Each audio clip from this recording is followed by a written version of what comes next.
తెలంగాణలో హైడ్రా ఏ రేంజ్లో హడ్లెత్తిస్తుందో ప్రత్యేకంగా చెప్పనక్కర్లేదు. అక్రమార్కులకు చుక్కలు చూపిస్తూ ఆక్రమించి కట్టుకున్న బిల్డింగులను కుక్కటి వేళ్లతో పెకిలించి వేస్తోంది హైడ్రా.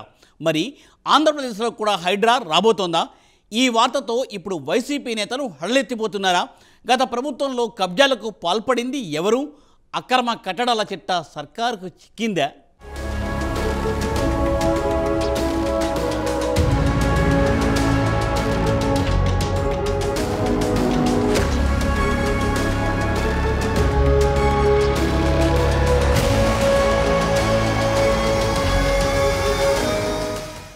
హైడ్రా ఇప్పుడు ఈ పేరు ఒక్క తెలంగాణలోనే కాకుండా ఏపీలో కూడా మారుమోగుతోంది. అక్రమార్కుల వెన్నులో వణుకు పుట్టిస్తోంది. హైదరాబాద్లో ఆక్రమణలను తొలగించి ప్రభుత్వ భూములను స్వాధీనం చేసుకునేందుకు తెలంగాణ ప్రభుత్వం హైడ్రా అనే ప్రత్యేక వ్యవస్థను ఏర్పాటు చేయగా అది నెల రోజుల్లోనే సుమారు 160కి పైగా అక్రమ కట్టడాలను కూల్చివేసింది. తెలంగాణ రాజకీయాలలో హైడ్రా ప్రకంపనలు సృష్టిస్తోంది. ఆంధ్రప్రదేశ్ రాష్ట్రానికి కూడా అటువంటి హైడ్రా అవసరముందని మంత్రి నారాయణ అండంతో ఇప్పుడు ఏపీలో కూడా హైడ్రా రాబోతోందా అంటూ సామాన్యుల్లో సైతం తీవ్ర చర్చ జరుగుతోంది.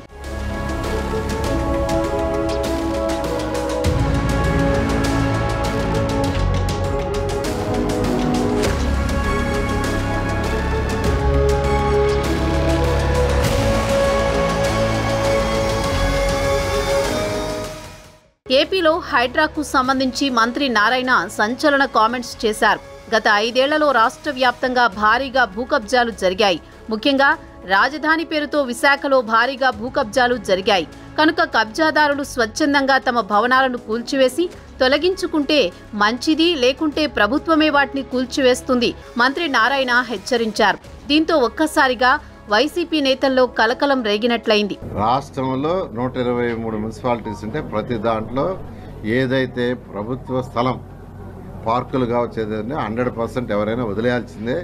ఎవరిని ఆక్రమై చేసింటే ఖచ్చితంగా ప్రభుత్వం వల్ల బ్యాక్ తీసుకుంటుంది. దాంట్లో ఎటువంటిదే లేదు. ఫర్ ఎగ్జాంపుల్ మనకు అనాథరైజ్డ్గా బిల్డింగ్స్ కట్టుంటే యాక్చువల్గా మీకు అందరికీ తెలుసు, బిల్డింగే ఒకటి తీసేసాం. ఎందుకంటే పార్కులు అవన్నీ పెట్టింది ఎందుకంటే అక్కడ ఉన్న ప్రజలకి వాళ్ళ యొక్క దానికోసం పెట్టాం. అవి ఎవరు ఆక్యుపై చేసుకోవడానికి కాదు, కమ్యూనిటీ ఫెసిలిటీస్. అందువల్ల ఎక్కడైనా, అందుకే మన నెల్లూరులో కూడా నేను చెప్పాను, ఎవరైనా ఆక్యుపై చేసుకుని మీరే వదిలేయండి, మేము వచ్చి కొట్టే లోపలని చెప్పాను. కాబట్టి రాష్ట్ర ప్రజలందరికీ మీ అందరూ తలకు చెప్తున్నాను, ఎవరైనా ప్రభుత్వ స్థలాలు మున్సిపల్ ఏరియాలో కానీ ఆక్యుపై చేస్తుంటే మీరే వదిలేసుకోండి. పార్కు స్థలాలు కావచ్చు, లేదా ఏ స్థలాలైనా ఇలాంటి ఖచ్చితంగా ప్రభుత్వం చర్యలు తీసుకుని వాటిని ఆక్యుపై చేసుకుంటాం.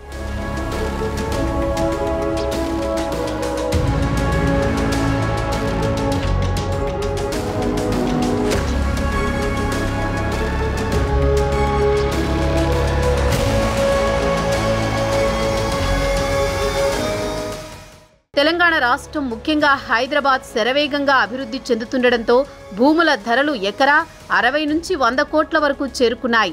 దీంతో పలువురు రాజకీయ నేతలు చెరువులను, కాలువలను, ప్రభుత్వ భూములను కబ్జా చేసి దర్జాగా ఫామ్ హౌసులు, కాలేజీలు నిర్మించేసుకున్నారు. వాటినే హైడ్రా ఇప్పుడు కూల్చివేస్తోంది. తెలంగాణతో పోలిస్తే ఆంధ్రప్రదేశ్ గత 5 ఏళ్లలో అన్ని రంగాలలో వెనుకబడిపోయినప్పటికీ భూములు ఎప్పటికీ చాలా విలువైనవే. కనుక ఎక్కడికక్కడ వైసీపీ నేతలు ఆక్రమణలకు పాల్పడ్డారన్న ఆరోపణలున్నాయి. ఇప్పటికే ప్రభుత్వం వాటిపై విచారణ జరిపిస్తోంది. ఉండవల్లిలో అనుమతులు లేకుండా నిర్మించిన వైసీపీ కార్యాలయాన్ని కూల్చేసింది. అనుమతులు, సరైన పత్రాలు లేకుండా రాష్ట్రంలో నిర్మించిన వైసీపీ కార్యాలయాలకు కూడా నోటీసులు జారీ చేసింది కూటమి సర్కార్. అయితే వైసీపీ నేతల అక్రమ కట్టడాలను ప్రభుత్వం కూల్చివేయిస్తే రాజకీయ కక్ష సాధింపు అంటూ వైసీపీ దుష్ప్రచారం చేయకుండా ఉండదు. స్వతంత్ర ప్రతిపత్తి కలిగిన హైడ్రాతో అక్రమ కట్టడాలను కూల్చివేస్తున్నప్పటికీ రేవంత్ రెడ్డి ప్రభుత్వం కక్ష సాధింపులకి పాల్పడుతోందని ఆరోపణలు వస్తూనే ఉన్నాయి. కోర్టులో కేసులు పడుతూనే ఉన్నాయి. అయితే కాంగ్రెస్ ప్రభుత్వం రాజకీయంగా వాటిని ఎదుర్కొంటుంటే హైడ్రా కోర్టు కేసులను ఎదుర్కొంటోంది. కనుక కూల్చివేతలను రాజకీయాల నుంచి, ముఖ్యంగా ప్రభుత్వం నుంచి వేరు చేయగలిగారు. పేద, ధనిక, మన, తన అన్న తారతమ్య భేదాలు లేకుండా అక్రమ కట్టడాలను కూల్చేస్తున్నారు. ఏపీలో కూడా ఆక్రమణలు తొలగించడానికి అటువంటి హైడ్రా ఏర్పాటుకు రంగం సిద్ధమవుతుండటంతో అక్రమార్కుల వెన్నులో వణుకు మొదలైనట్లే కనిపిస్తోంది.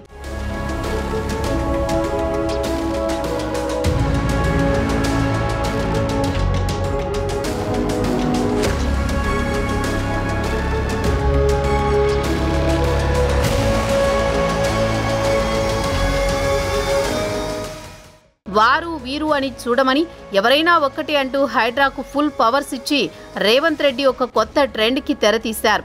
దానివల్ల రేవంత్ రెడ్డికి సర్వత్రా ప్రశంసలు లభిస్తున్నాయి. దాంతో ఏపీలో సైతం అలాంటి విధానం ఉండాలని ఒక చర్చ అయితే గట్టిగా సాగుతోంది. ఎందుకంటే కాదేది అనర్హమన్న తీరున ప్రపంచమంతా భూమి ఎక్కడుంటే అక్కడ కబ్జా సాగుతూనే ఉంది. గజానికి ఒక గాంధారి పుత్రుడు అనేట్లుగా భూమిని చుట్టేస్తున్నారు. ప్రభుత్వ భూములు అంటే అనాథలని, వాటి మీద తమకే సర్వహక్కులు ఉన్నాయని పలుకుబడి కలిగిన వారంతా ఆలోచన చేస్తున్నారు. దొరికిన కాడికి దొరికినట్లుగా భూములను కప్పేస్తూ కర్చీఫ్ పడేస్తున్నారు. ఇలా ఏపీలో చూస్తే చెరువులు దిగమింగిన మహానుభావులు ఉన్నారు. కాలువలను కప్పెట్టేసిన పెద్ద మనుషులు ఉన్నారు. చిన్న నీటి గుంటలు, ఏరులు, సెలయేరులు ఇలా ఏదీ లెక్క లేకుండా అన్నింటా ఆక్రమణలు యథేచ్ఛగా సాగిపోతున్నాయి. ఫలితంగా వానలు కురిసినా ఆ నీరు చేరడానికి చెరువులు లేవు, పారడానికి ఏరులు లేవు. ఇక నీటి కొరత కూడా పట్టి పీడిస్తోంది. దీంతో ఏ విధంగా ఆక్రమణలు చేసిన వారి భరతం పట్టాలని, ఏపీకి కూడా హైడ్రా రావాలని ఒక డిమాండ్ అయితే సామాన్యుల నుంచి వస్తోంది. దీంతో ఏపీలో కూడా హైడ్రా వస్తుంది అని మంత్రి నారాయణ చేసిన వ్యాఖ్యలు సంచలనంగా మారిపోయాయి.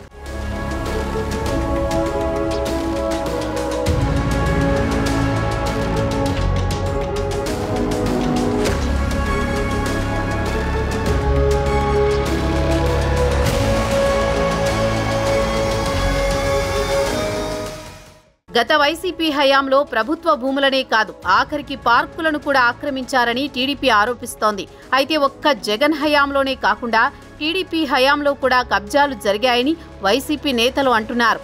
రాజకీయ కక్ష సాధింపు చర్యలు కాకుండా అక్రమార్కులందరి మీద చర్యలు తీసుకోవాలని, కేవలం వైసీపీ నేతలపైనే కాకుండా టీడీపీ అక్రమ కట్టడాల కూల్చివేతతో ఏపీలో హైడ్రాను స్టార్ట్ చేస్తే ఎవరికీ ఇబ్బంది ఉండదన్న అభిప్రాయాలు వైసీపీ శ్రేణుల్లో వ్యక్తమవుతున్నాయి. ముఖ్యంగా విశాఖలో భూ కబ్జాలలో అన్ని పార్టీల హ్యాండ్ ఉంది.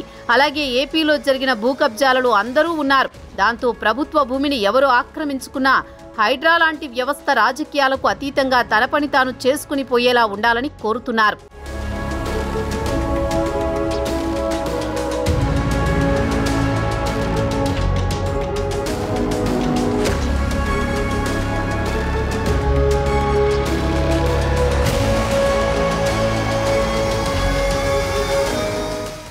కూటమి ప్రభుత్వం అధికారంలోకి వచ్చిన వెంటనే వైసీపీ హయాంలో జరిగిన విచ్చలవిడి భూ కబ్జాలపై ఫోకస్ పెట్టింది. ఇప్పటికే ఎక్కడెక్కడ వైసీపీ నేతలు కబ్జాలు చేశారో లెక్కలన్నీ కూటమి సర్కార్ తెప్పించుకున్నట్లు తెలుస్తోంది. 5 ఏళ్ల జగన్ పాలన భూములున్న పేదలు, మధ్యతరగతి కుటుంబాలకు కంటి మీద కునుకు లేకుండా చేసిందని అంటున్నారు. ముఖ్యంగా వైసీపీ నేతలు కొందరు విచ్చలవిడిగా భూ కబ్జాలు చేశారన్న ఆరోపణలను ఎదుర్కొంటున్నారు. వాగులు, వంకలు, శ్మశానాలు, కుంటలు, కాల్వలు ఇలా ఒక్కటేంటి కాదేది కబ్జాకు అనర్హమన్నట్లుగా విలువైన ప్రభుత్వ భూములను మింగేశారని టీడీపీ, జనసేన చెబుతున్నాయి. ఇంకొందరు ముందడుగు వేసి కోట్ల విలువ చేసే ప్రైవేటు ఆస్తులను తక్కువ ధరకే లాక్కున్నారని, రికార్డులు మార్చుకున్నారని అంటున్నారు. మా భూములు అన్యాయంగా లాక్కున్నారు, మా భూములు కబ్జాకు గురయ్యాయి, కాపాడండి అంటూ అటు రెవెన్యూ, ఇటు పోలీస్ అధికారుల దృష్టికి తీసుకువెళ్లినా కూడా వైసీపీ హయాంలో పట్టించుకున్న వారు లేరని అంటున్నారు. ఇంకోవైపు వైసీపీ చేసిన అక్రమాలు, వైసీపీ నేతల దందాలు, కబ్జాలు బయటకు రాకుండా ఉండేందుకు వరుసగా రాష్ట్ర వ్యాప్తంగా ఉన్న ప్రభుత్వ కార్యాలయాల్లోని ఫైల్స్ దహనమవుతున్నాయని అంటున్నారు. అయితే కూటమి ప్రభుత్వం ఇప్పటికే వైసీపీ నేతల కబ్జాలు, అక్రమ కట్టడాలను గుర్తించిందని, త్వరలోనే హైడ్రా లాంటి వ్యవస్థను తీసుకొచ్చి వాటన్నింటినీ కూల్చేసి స్వాధీనం చేసుకోవడం ఖాయమని అంటున్నారు.